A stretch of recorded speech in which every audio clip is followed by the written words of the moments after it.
A 4-seat electric car, air conditioning, a touchscreen, airbags for both driver and passenger.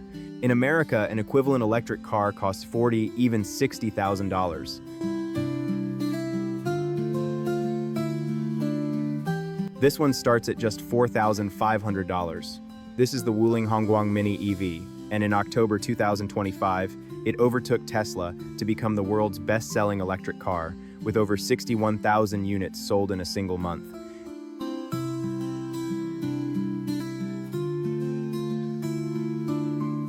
And it's not alone. At another gathering in Shandong, I saw 3-wheeled versions selling for under $1,000, sharing almost every major component. The question isn't how one company pulled this off. The question is, how do dozens of unrelated companies all manage to do it? The car that wasn't a joke, the first time most foreign visitors walked into the exhibition hall in Liuzhou, where Wuling has its main factory.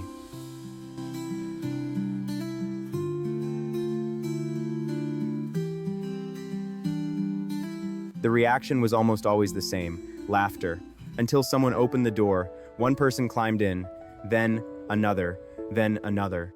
Finally, 4 full-grown adults were sitting inside one of the smallest electric cars in the world.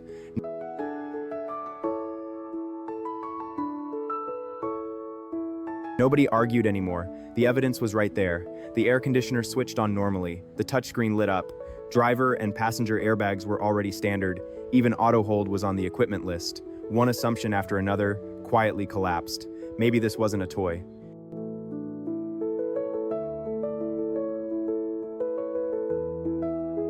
And it isn't just China.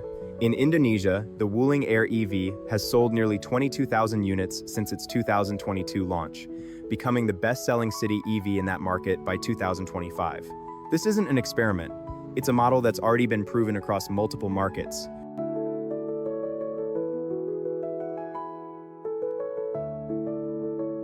Nobody was buying a dream.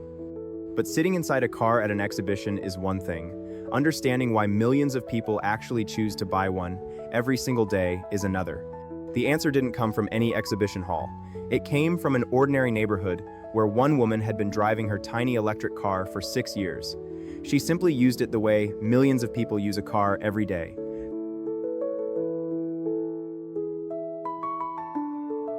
Groceries, school runs, commuting to work, visiting family. The question she cared about wasn't, is it fast? Is it luxurious? It was much simpler. Can this get me where I need to go without costing me a fortune? For most daily trips in mid-sized Chinese cities, often just a few kilometers, a $50,000 electric SUV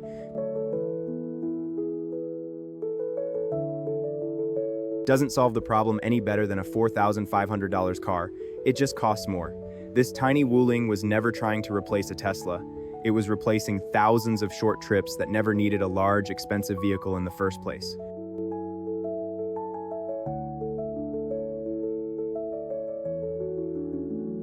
The strange $1,000 three-wheelers, but Wuling is only the most visible tip of the iceberg.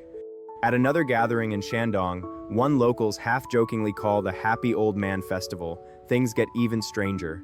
There are 3-wheeled cars that look almost exactly like a Xiaomi SU7, same signature paint, same headlight styling except with 3 wheels and a price tag under $1,000.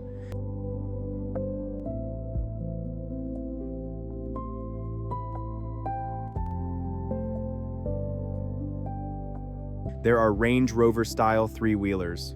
There are Citroën Ami lookalikes with scissor doors and surprisingly well-finished faux wood interiors. Look underneath, and the layout is nearly identical to the Wuling. A small electric motor, a 15-20 kilowatt-hour battery pack, a controller. Nothing more complicated than that. Many of these companies don't even hold a proper manufacturing license yet. They're waiting for approval to put something nearly identical to a Wuling Mini EV legally on the road.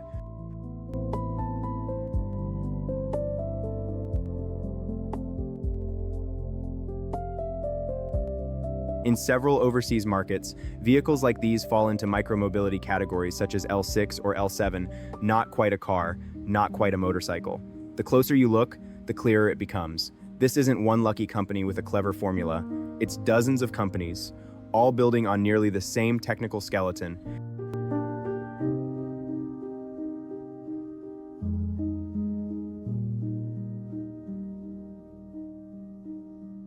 The clue hidden in the component hauls. If demand is real, how does the price stay this impossibly low for 4 wheels or 3? A modern electric car still needs a battery, a motor, steel, software, labor. Every one of those costs money. I assumed there had to be one company behind it all, with some massive cost advantage, but there were dozens of brands, different logos, different prices. The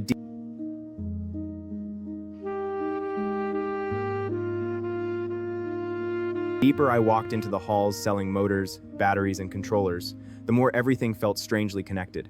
One supplier's motor showed up in 5 different vehicles from 5 different brands. Another company only made batteries. Nobody was building an entire car from scratch, not the 4-wheeled Wuling, not the 3-wheeled Xiaomi lookalikes.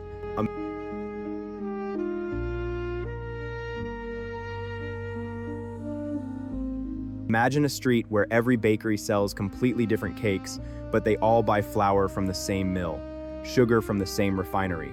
Competition still exists, but the foundation is shared.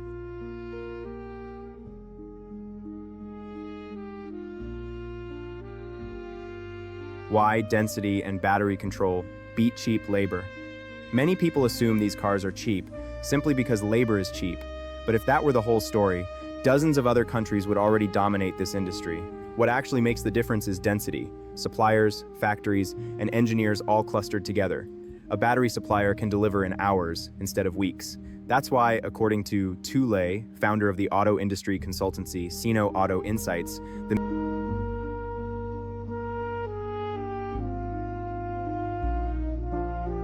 Mini EV has been called the surprise of the EV world. But no single component shows this better than the battery. In an electric car, the battery typically accounts for 30 to 40% of total manufacturing cost, the single most expensive, most decisive part of the final price. This is exactly where China doesn't just participate, it dominates the entire board. 6 Chinese battery makers, led by CATL, now control roughly 63% of the global EV battery market.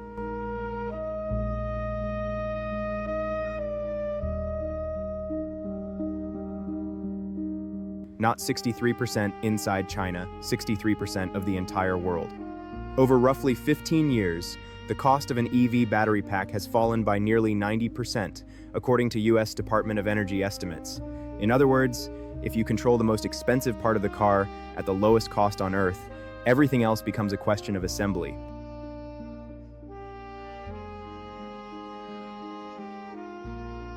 The journey across the Pacific. If this system is this effective, why doesn't America just import these cars by the millions? On paper, it sounds simple. Buy a cheap electric car in China, ship it across the Pacific, drive away. But the moment the car leaves the factory, an entirely different system takes over.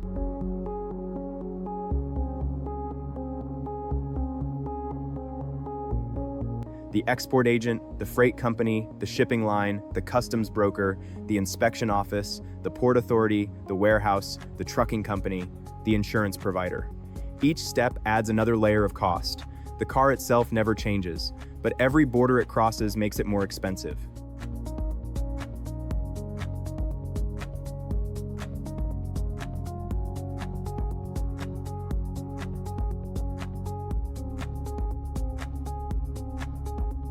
The tariff problem. Since 2024, the US government has imposed a 100% tariff on Chinese-made electric vehicles under Section 301, plus a 25% tariff on lithium-ion batteries, pushing the total tariff burden on Chinese EVs to roughly 102.5%, up from 27.5% before.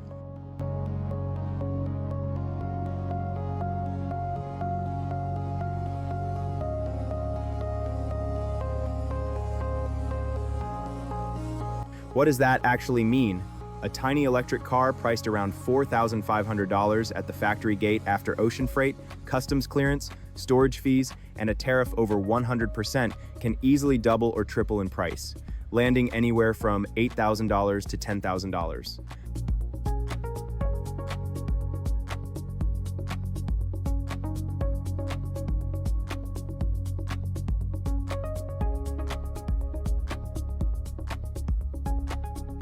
Not because anyone improved the car.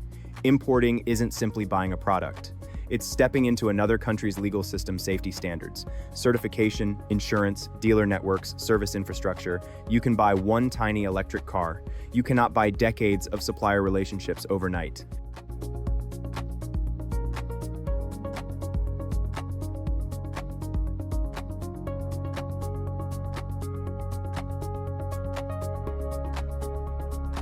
The biggest story here was never the price tag, never the battery alone, not even the car itself. It's an industrial system capable of continuously producing millions of vehicles. From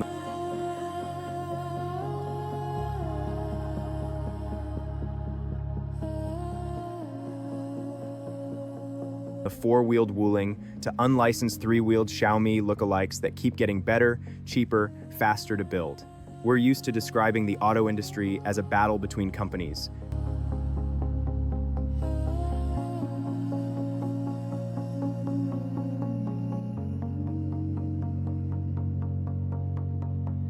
Tesla versus BYD, Ford versus Toyota, but this isn't a battle between companies anymore.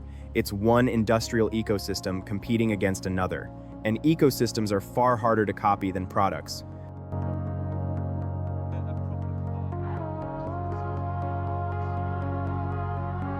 The tiny Wuling I laughed at on the first day was never the destination of this story. It was just the first clue.